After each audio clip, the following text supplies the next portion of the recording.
ہم اپنے بچے کے بگڑنے کے بعد اسے یاد دلاتے ہیں کہ تیرا حق تیرے اوپر ہمارا یہ ہے، لیکن کبھی ہم نے یہ بھی سوچا کہ ہمارے بچے کا حق ہم پر کیا ہے؟ اعلیٰ حضرت عظیم البرکت امام عشق و محبت نے فرمایا کہ بچے کی ولادت سے پہلے بھی بچے کا حق ہے کہ تم اپنی بیوی کے منہ کے اندر حلال کا لقمہ رکھو تاکہ اس کے شکم میں پرورش پانے والے بچے کو حلال غذا پہنچے، جس کی وجہ سے اس کی عادتیں اچھی۔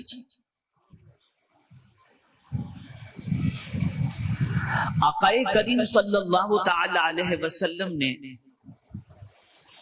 بچے کا حق جو مقرر فرمایا ہے اسے آپ اچھی طریقے سے ذہن میں رکھیں کہ میرے پیارے آقا صلی اللہ تعالی علیہ وسلم کے پیارے دیوانوں، رسول اعظم صلی اللہ علیہ وسلم فرماتے ہیں کہ بچہ پیدا ہو تو سب سے پہلے اس کا اچھا نام رکھو، اس کا اچھا نام رکھو۔ آج اچھا نام نہیں سوچتے، توجہ چاہوں گا لفظ پر، آج اچھے نام کی تلاش نہیں، نئے نام کی تلاش ہے۔ حضرت کوئی نیا نام بتائیں، حضور فرماتے اچھا نام رکھو، اور ہم تلاش کر رہے نئے نام، منکی، پنکی، ڈونکی، بس یہ سارے نام۔ مجھے یاد ہے مرحوم حضرت مولانا عبد القادر کھتری صاحب رحمت اللہ تعالی علیہ بڑے اصلاحی موضوع پر خطاب کرنے والے بزرگ تھے۔ ان کے پاس ایک شخص پہنچا اور پہنچنے کے بعد عرض کرتا ہے حضور میرے گھر بیٹا پیدا ہوا، کوئی اچھا سا نام بتائیں۔ آپ نے انہیں بتایا عبداللہ رکھو، عبد الرحمن رکھو، عبد الصمد رکھو، محمد رکھو، محمد ابراہیم رکھو، اس طریقے سے نام انہوں نے بتایا۔ حضرت جی تو سب پرانے نام ہے، کوئی نیا نام رکھو۔ تو آپ نے کہا ایک نام بتاؤ جو ابھی تک کسی نے اپنے بچے کا نہیں رکھا۔ وہ تو خوش ہو گیا، کہا ابلیس رکھ دو۔ کہا حضرت آپ کیسی بات کر رہے ہیں؟ تو فرمایا اب تم کو نیا چاہیے، حضور فرماتے اچھا نام رکھو، اور تم کہہ رہے ہو نیا نام دو، تو میں تم کو نیا نام دے رہا ہوں، کوئی آج تک نہیں رکھا اپنے بچے کا نام۔ ہماری فکر اتنی خراب ہو چکی کہ ہم نے کبھی حضور صلی اللہ علیہ وسلم کی فکر کو اخذ کر کے اس پر عمل کرنے کی کوشش نہیں کی۔ اور قرآن کہتا ہے ما آتاکم الرسول فخذوہ، جو حضور دے وہ لے لو، اور جو حضور دے رہے ہیں ہم وہ نہیں لے رہے، ہم وہ لے رہے ہیں جس سے حضور نے روکا ہے۔ میرے پیارے آقا صلی اللہ تعالی علیہ وسلم کے پیارے دیوانوں، نام کا اثر بچے کی زندگی پر پڑتا ہے۔ نام کا فائدہ بچے کی زندگی اور اس کی سیرت پر پڑتا ہے۔ اسی لیے آقا کریم صلی اللہ علیہ وسلم نے ارشاد فرمایا جس نے اپنے بیٹے کا نام محمد رکھا اللہ تعالیٰ اس کے اور اس کے ماں باپ کو جنت عطا فرما دے گا۔ اور سرکار فرماتے ہیں صلی اللہ علیہ وسلم اپنے بچوں کا نام انبیاء کے نام پر رکھو، اور اسی کے ساتھ حضور صلی اللہ علیہ وسلم نے فرمایا سب سے اچھے نام عبداللہ، عبد الرحمن وغیرہ ہے۔ پہلا حق بچے کا یہ بنتا ہے کہ نام رکھو، اور اسی کے ساتھ حضرت امام علی مقام علی جدہ وعلیہ الصلاۃ والتسلیم اس فرش گیتی پر جلوہ گر ہوئے تو خود رحمت عالم نور مجسم صلی اللہ تعالی علیہ وسلم نے نام بھی رکھا، اور ساتھ ہی ساتھ ایک کان میں اذان اور دوسرے کان میں اقامت بھی آپ نے کہی۔ اور حضور نے فرمایا صلی اللہ علیہ وسلم جب کسی مسلمان کے گھر بچہ پیدا ہو اور اس بچے کے کان میں اذان اور اقامت کہی جائے وہ مرگی کے مر سے محفوظ رہے گا۔ یہ حضور کا فرمان صلی اللہ علیہ وسلم ام الصبیان کے بارے میں فرمایا۔ اور یہاں ایک نقطہ میں آپ کے سامنے عرض کروں، یہ کیوں نہیں کہا کہ بچہ پیدا ہو تو اس کو پہلے قرآن دکھاؤ؟ یہ کیوں نہیں فرمایا کہ بچہ پیدا ہو تو اس کو پہلے مسجد دکھاؤ، پہلے کان میں اذان کہو؟ یہ کیوں فرمایا؟ اور قرآن کو بھی جب ہم دیکھتے ہیں تو ترتیب یہی ملتی ہے،